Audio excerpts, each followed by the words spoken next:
Growing up, all I knew about Gandhi was that he was a peaceful man, was responsible for Indian independence from British rule, and is a beloved figure, not just within the Indian community, but beyond as well. And I can tell you right now, the Baltimore City public school system did not teach me much of anything about Gandhi, so my knowledge ended there. That was until recent years when I learned more about his life, including some of the more disturbing things. And so I wondered how much other people like myself with a lackluster education knew about Gandhi, not just the good, but the more controversial things as well. And thus the idea for this video was born. Now, before I dive in, I want to be clear about something. This video is not a takedown or an attempt to cancel Gandhi in 2026. Gandhi's role in Indian independence was significant, and the Indian people's relationship with his legacy is theirs to hold however they choose. I'm not here to strip that away, and I am just a temporary visitor in this space. But what I am here to do is talk about the full picture of his legacy, because the full picture is considerably more complex than the poster on some school guidance counselor's wall suggests. I'll also try to apply some historical and cultural context where it's warranted, but as always, if you're familiar with my videos,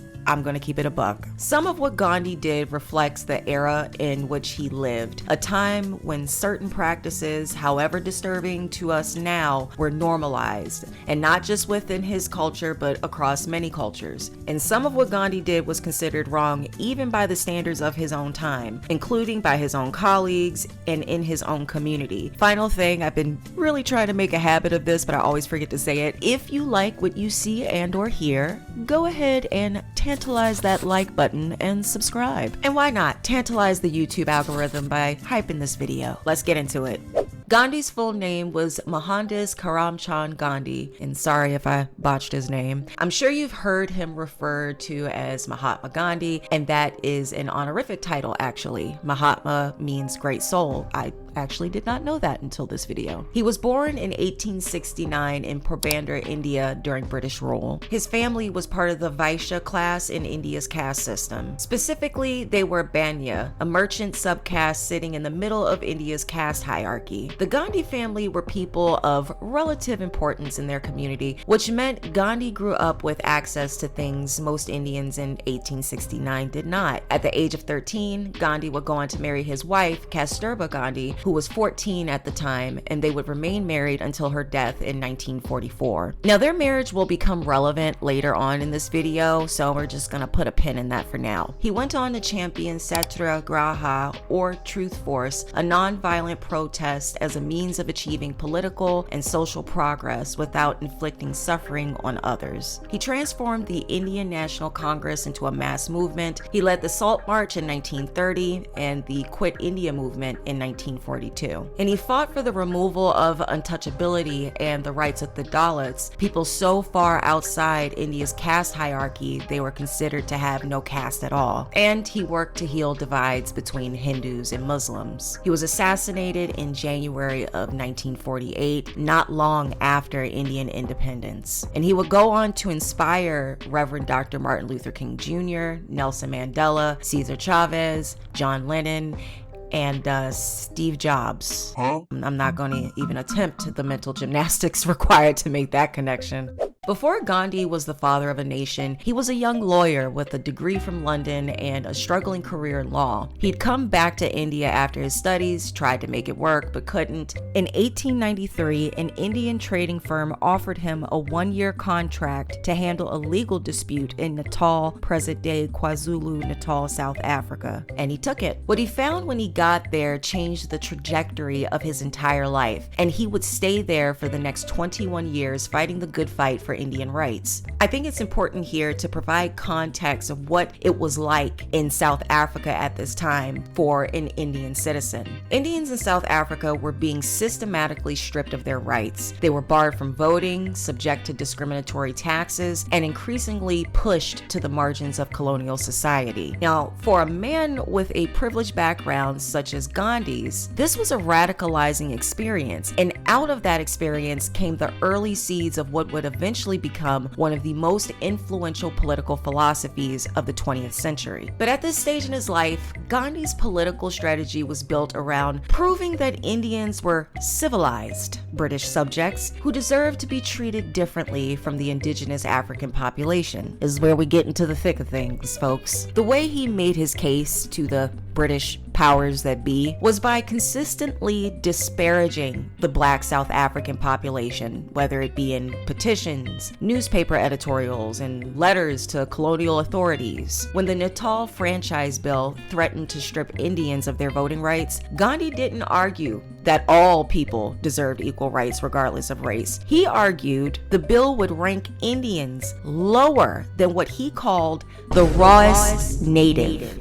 Which, whatever the hell that means. He described Indians as infinitely superior to Black Africans and argued that Africans lived in indolence, meaning they were lazy, and nakedness, and they were uncivilized. This is not an unfamiliar story. I swear they could not come up with something new. It doesn't matter where you are in the world, what period, what group, it's always the same stereotypes. So when he needed to petition for Indian rights, he used Black South Africans as a footstool, and this isn't surprising. You know, there's a long history of marginalized communities attempting to uplift themselves by distancing themselves from other marginalized communities, especially of the Black diaspora. We're not like them. We're closer to you. You know, it's given. Even though they don't pay hardly nothing, working for white folks look way better on my resume. When I tell you this man was trying, he was really trying. Gandhi even argued that Indians shared an Aryan bloodline with the British, which set them apart from the Black Africans.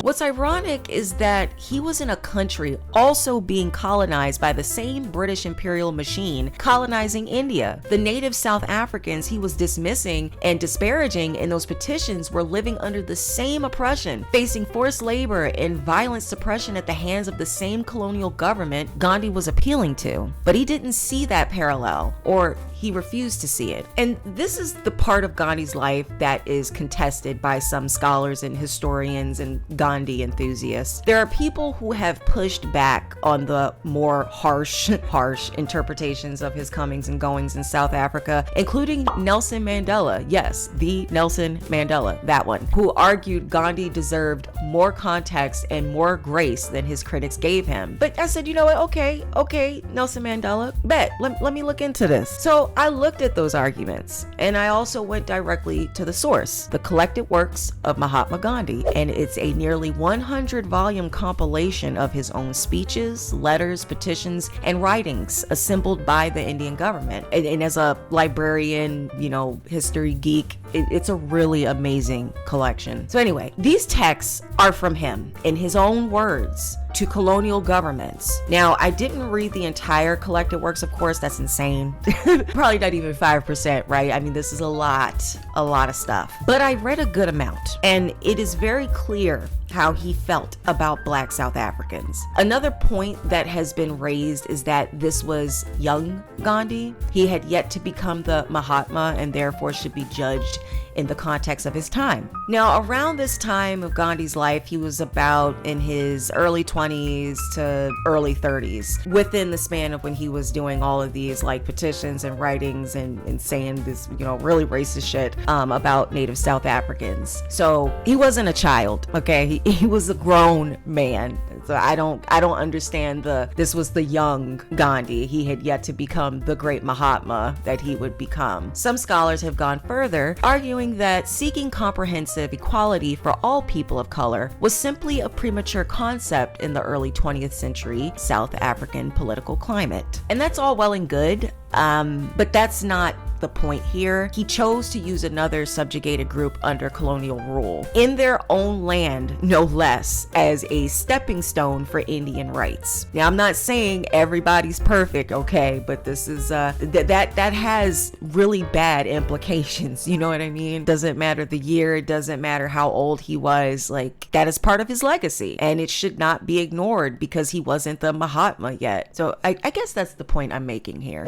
In 1906, the British British colonial government in Natal imposed a new poll tax of £1 on adult Zulu men. The Zulu were already living under brutal colonial oppression, their land taken, autonomy stripped, and the economy was restructured around forced labor. The poll tax was the final slap to the face. And to put this in perspective, because £1 might not sound like a lot, but at that time, £1 was close to the equivalent of 1 month's pay for an unskilled worker. A Zulu chief named Bambata refused to collect it or pay it, and what followed is known as the Bambata Rebellion or the Zulu Rebellion. And it was a massacre. Between 3,000 and 4,000 Zulu were killed, more than 7,000 imprisoned, 4,000 flogged, 30,000 were left homeless, and on the British side, 36 colonial soldiers died. 36. This is where Gandhi comes into this whole situation. He volunteered to support the British. Operating as a sergeant major, he led a small Indian volunteer ambulance corps of 20 men. At the time, Gandhi's philosophy was rooted in imperial citizenship, which meant that he believed that if Indians proved their loyalty to the British Empire through military service, they would eventually be granted the same rights and status as white colonists. Here we go again, back to Uncle Ruckus. And he actually wanted to do more than that. He lobbied for Indians to also fight as full combatants, but it was turned down by the British government. So he didn't just want to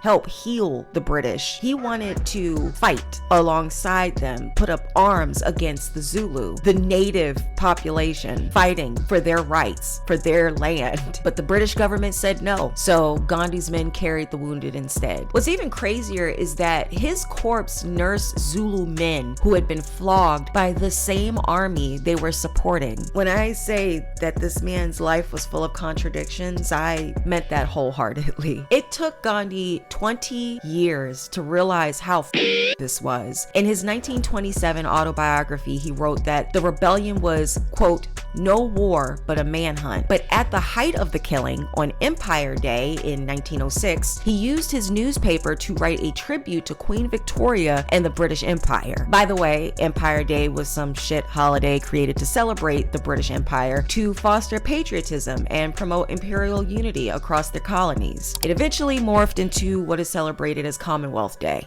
In November 1938, Gandhi published an article in his own newspaper addressing the persecution of Jews in Germany. He acknowledged the suffering of the Jewish people and called it a crime, which I would hope so. But then he told Jews that their response to the Nazi regime should be nonviolent resistance, that they should appeal to the conscience and heart of the German people through the power of truth force, his passive, peaceful resistance philosophy. They should refuse to be expelled or submit to them, and as a result, their voluntary suffering would compel the hearts of the Nazis. What? In 1947, post-World War II, in an interview with a journalist, Gandhi went even further. While acknowledging that Hitler killed 5 million Jews and that it was the greatest crime of our time, he also said they should have offered themselves to the butcher's knife. I guess that includes men, women, and children. They should have thrown themselves into the sea from the cliffs. His argument was that mass voluntary death would have aroused the world and exposed Nazis' evil more effectively than any other response. In addition to advising Jews on how to die more effectively, he was also writing personal letters to Adolf Hitler. 2 of them, one in July of 1939 and one in December of 1940, both addressed to Hitler as dear friend. In the second letter, Gandhi wrote that he did not believe Hitler was the monster described by your opponents. He acknowledged some of Hitler's acts as monstrous, which is doing an extraordinary amount of work as a description of the Holocaust. Simultaneously, he vouched for Hitler's bravery and devotion to his country. The letters were intercepted by the British government, and they never reached Hitler. Small mercies, I suppose. Did this man not realize that Hitler did not like him? He was not the exception to the rule. Gandhi's defenders argue the dear friend salutation was consistent with his philosophy of universal friendship and nonviolence towards all people, including enemies, and that the letters were genuine attempts at diplomacy via appealing to Hitler's moral compass, and that Gandhi genuinely believed a personal appeal to Hitler's humanity might work the same way a appeals to British conscience had worked in India. It's like he thinks that his approach, his philosophy can work in all situations because it worked for India to gain independence from the British. It's crazy to me because if you're unfamiliar with Hitler's humanity and moral compass, please feel free to check out my World War II related videos to learn more about that. I don't know. Gandhi, maybe that could have genuinely worked for someone who actually had a moral compass, sir. In this segment of the video, we're going to talk about something even more disturbing. This is definitely the most disturbing part of Gandhi's legacy. We're going to talk about Gandhi's naked sleeping experiments. Yeah, I said naked sleeping experiments. By the late 1940s, Gandhi was in his late 70s. By this time, his wife, Kasturba, had passed away. Up to that point, he had spent decades building an image of discipline, a celibate man who had conquered every earthly desire. And a core part of that identity was Brahmacharya, which I know I mispronounced it, so I'm gonna throw it up on the screen. The idea that a person could achieve a higher spiritual state by completely eliminating sexual desire. But on the flip side, he also said his main objective was to avoid having more children. It was part of his desire to live a life retired from household cares. And contraceptives were a no-go because he believed they were a means to legitimize lust. You hear that? Don't be wearing condoms, y'all. It legitimizes lust. Don't be using birth control either. No, please protect yourselves. Gandhi had taken his vow of celibacy in 1906 at 38 years old, without consulting his wife, by the way. She didn't find out until he was taking the vow, so it was a unilateral decision. So once that decision was made, it remained throughout the rest of Kasturba's life. They say she eventually came to accept this decision, but it was rough at first, which I can't even begin to imagine what that must have been like. Of course, it's your body, you have choice and all of that. Of course.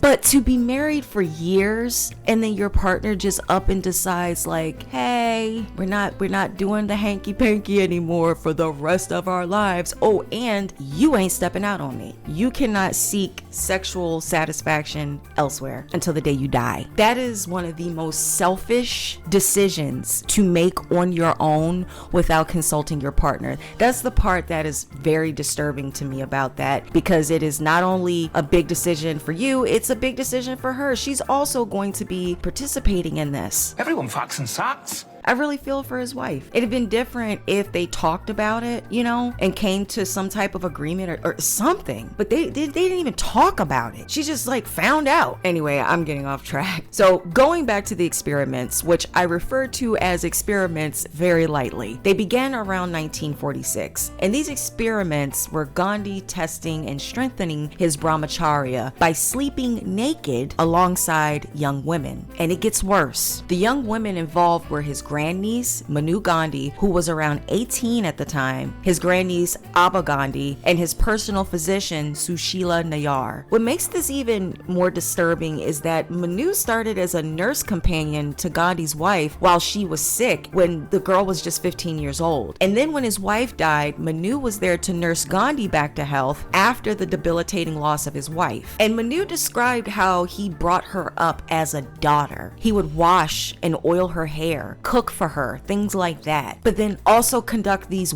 weird, disturbing experiments with her. Gandhi framed these acts as scientific experiments. He believed that if he could remain completely unaroused in these situations, he had mastered his body, which would theoretically grant him the spiritual strength to stop the communal violence in India. What? Somehow we got from sleeping in the nude with a teenage family member to ending communal violence in India. And as always, there's a version of events where historians and faithful Gandhi supporters give Gandhi every possible benefit of the doubt. Accept the spiritual framing around this practice at face value, that there is no evidence of penetrative assault, which there are varying levels of assault, by the way, but I digress, and that Brahmacharya had a long tradition in Hindu ascetic practice, ignoring the fact that these experiments were unorthodox because that was not normal by any stretch of the imagination. But Gandhi was working within a framework that had legitimate religious roots. So this is the argument. This is the approach with this argument. But even approaching this event from that angle, we're talking about a man in his late 70s asking teenage young women to sleep naked beside him as a spiritual experiment, one of which felt like a daughter to him. On top of that, there was obviously a power dynamic at play. Gandhi was simultaneously her great uncle, her elder, her spiritual guide, and one of the most powerful figures in India at that time. I mean, I wasn't there, of course, but could she even say no if she wanted to? We don't know, but it's a possibility based on that power dynamic. And whether or not she wanted to or not, I mean, 18 is of legal age, but still, that is a child to me. 18 is a kid. If you are 18 watching this video right now, you are a kid, and you should be protected by the adults around you. I don't care what the law says. I said what I said. Something else I want to point out that makes this whole situation even more disturbing is that in order for this experiment to even exist in Gandhi's mind, he would have had to see these young women as sexual temptation. If that alone isn't enough to give one pause, I think we need to check your hard drive. But Gandhi saw nothing wrong with what he was doing, so much so that he wrote about these experiments openly in letters and conversations with colleagues. His senior colleagues and closest allies were horrified when they found out, one of which called it a terrible blunder and asked him to stop, which I think is more than a blunder, my guy, but I hear where you're coming from. But even then, he did not stop. And that was some of the controversial and just downright disturbing things about Gandhi. I will say I tried to be as considerate as possible when it comes to the real cultural impact he had on the Indian people. I just think it's important to include the full legacy as much as possible of a historic figure. And when you think about people like Gandhi who are exalted as these great people who did a lot of amazing things, which he did, but history tends to try to mute the more controversial or contradictory things, and I think it's only fair that people are aware of all of the things, the good, the bad, the ugly, which is why I talk about all the amazing things he did at the beginning of the video, but the purpose of it was to get into the more controversial things, which I did, and I hope you all learned something new from that. Anyway, last thing I want to mention before I end the video, the channel recently reached 3K subs. Thank you guys. I really appreciate all 3,000 of you. So I've set this goal in my head to reach 5K by this September. As of recording this, it's early May, so I don't know how possible it is, but I'm gonna be optimistic. So if you love the channel, please spread the good word and do all the things that appeases the algorithm gods. I will see y'all in the next one. Bye.